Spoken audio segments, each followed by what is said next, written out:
Hello everyone and welcome to this video. Today I'll be talking to you about shape tools that are located on the left side of our toolbar right over here. Now as you can see, first when I right click this, we have different types of shape tools. Today we will be talking about the rectangle tool, the rounded rectangle tool, the ellipse tool, polygon tool, and lastly the star tool. Okay? So in order to use the shape tool, remember when you hover over here, you can see that the rectangle tool shortcut is M. So the tool's use is self-explanatory.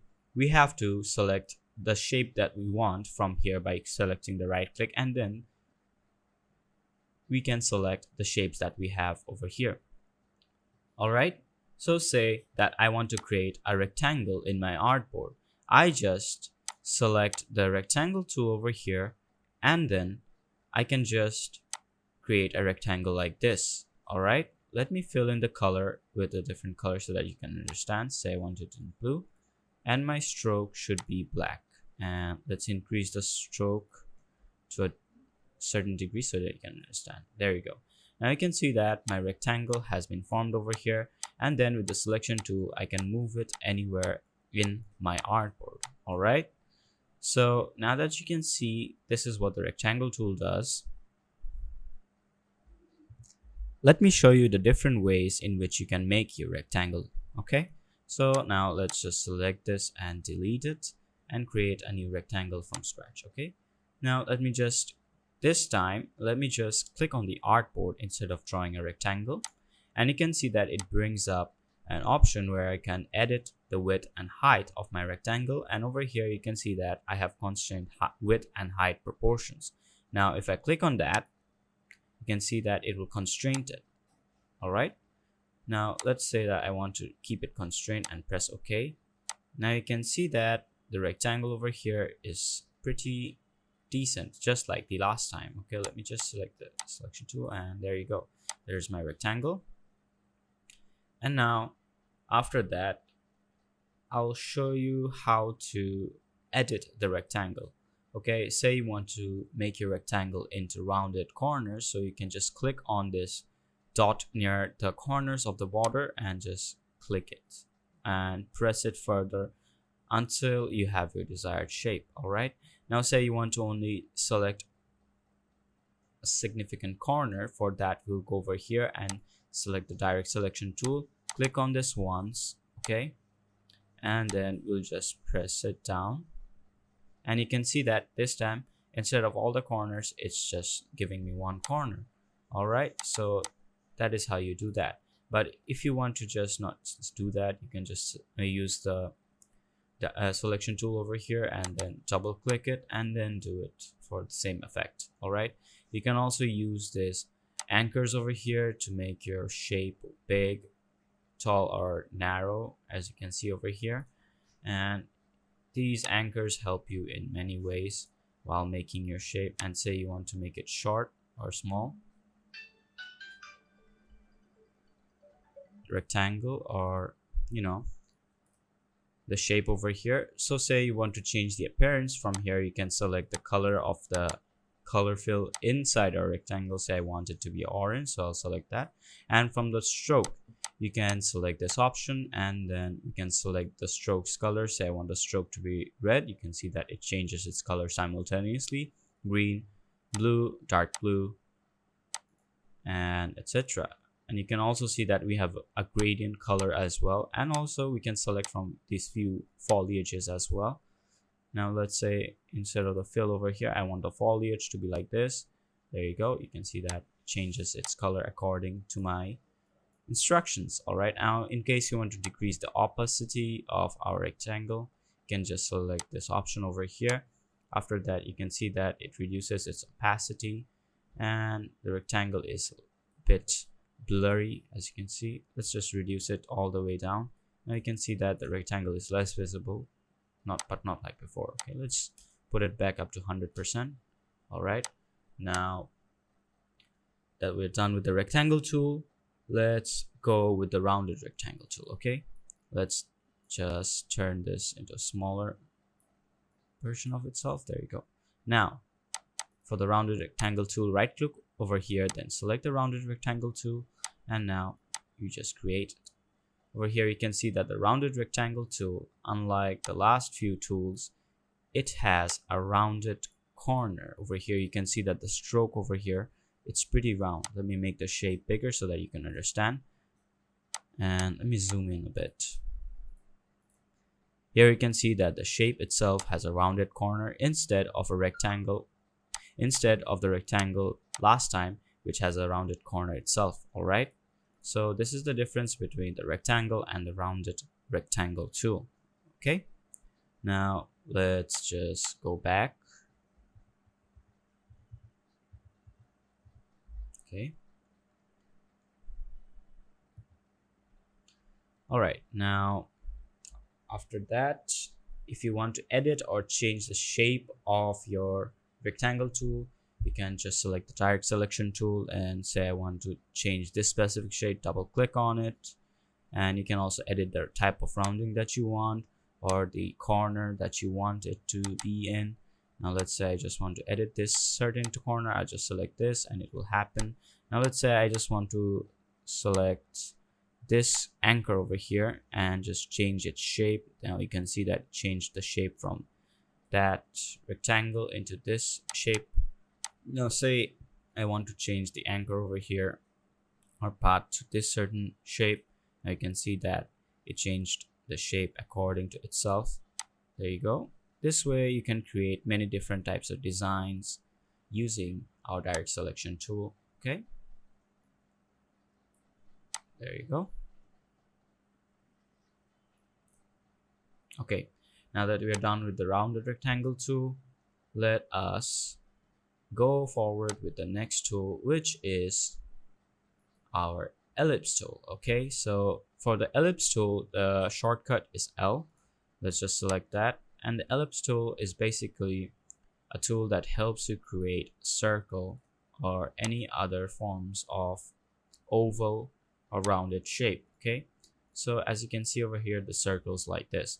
Now say you wanted to make a pretty perpendicular circle from the center with the same distance. Okay, for that you just press Ctrl Shift and then you make the circle. Okay, now as you can see, after I press and hold down Shift button, the circle is perpendicular throughout all directions, which means they're similar and they're equal in all directions. The diameters are basically the same. All right, now if you want to create an oval without pressing and holding the Shift tool, just drag your mouse and now you can see that I have an oval. All right, so this is how you do it. And now if you want to change the shape, you can just click on the anchor over here, and then yeah, you can change the shape like that, give it a bit of width also. Yes, that's how you change it. Now say I want to change this circle shape, I can just press on the anchor, double click it, and then make a shape with it. And if you even want to change the shape using the handles, you can do so. As you can see over here, I can also use the anchors to change our circle shape like that.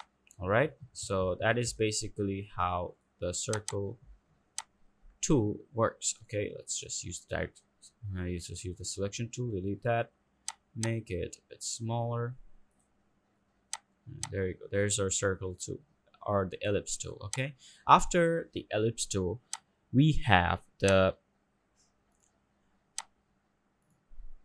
polygon tool, but before that let's just use whatever shapes that we have learned to create a flag of Japan. All right, so in order to create the flag of Japan, we need two things. We need the rectangle tool and our ellipse tool. So let's select the rectangle tool, and let's say our stroke to be black as well. Yes, so we know the Japanese flag represents two colors, white and a red circle in the center. So let's just press the artboard and create a rectangle. There you go. And then let's take our ellipse tool. Okay, press Shift and make the circle like that. And let's say that I want to use the selection tool to bring it in the center. Let's make it a bit shorter. There you go, that's better. Now that we're done with that, let's just Essentials Classic. Now you can see that I have this option over here where I have alignments, transform, and opacity, style, etc. Now what I'm going to do is I'm going to select both of these objects over here. Then I'm going to select a horizontal align center and also vertical align center. Now you can see that the circle is directly in the middle of our rectangle. After that, I'm just going to click on the circle over here and then change the color fill to red. Now you can see that we have the Japanese flag totally perfect. And now we can move on to our next tool, which is the polygon tool. All right, let's just make this image a bit smaller, and there you go. After that, the polygon tool, right click on the rectangle tool, then select the polygon tool, and then let's say I want to create a polygon tool which is perpendicular to each side with the same diameter. So I just hold and click on shift, and then you can see that I have a rectangle over here. There you go. Let's change the stroke point a little low so that it looks nicer there. Okay, there you go. Now let's just select the selection tool and then drag our object to the center. Use the zoom tool, zoom in a bit, and then now you can see this is the polygon tool. Okay, now say you want to increase the number of sides in a polygon tool. After you just make your polygon, just hold the mouse left click and then press the up and down arrow keys in order to select the number of sides you want in a polygon. Say I want to decrease the number of sides, I just click the down arrow. As you can see, after I click that, the number of sides begin to decrease. It always decreases up to number of 3. But if I press the up arrow, you can see that we have multiple polygons, and now it almost looks like a circle, right? So this is how you basically use the polygon tool to create different types of designs, etc. And now you can see that we have quite a design over here using our polygon tool. Okay,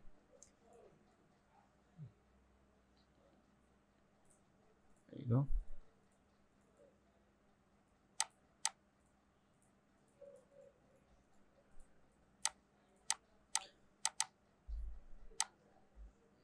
Is this the same function by using it? It has the same function of using the up and down arrow keys in order to basically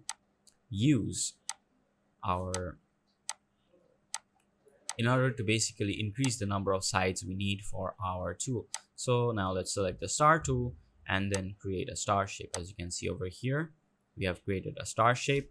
And if you want to increase the number of sides we have for a star, you can see that whenever I press the up arrow key, it always increases the number of borders that our star has, and if I press the down arrow key, it decreases it. All right, if you want to change the shape of your star, I mean the color of your star, you can just click on these colors over here, the stroke, the opacity, and let's say you want to put a style inside it, you can always use these. And over here you can see that we have a drop shadow option, gradient, like that. All right, you can also decrease and increase the opacity from this option over here. So you can see it's decreasing in its opacity, you're seeing it less. All right, then we can also change the stroke that we have for our star. All right, as you can see, it increases, it shows that the strokes over here are changing. So that is how you use the stroke. Okay, so that is all for this video. I hope you have understood how to use the shape tools, and thank you for watching this video. I'll see you in the next video.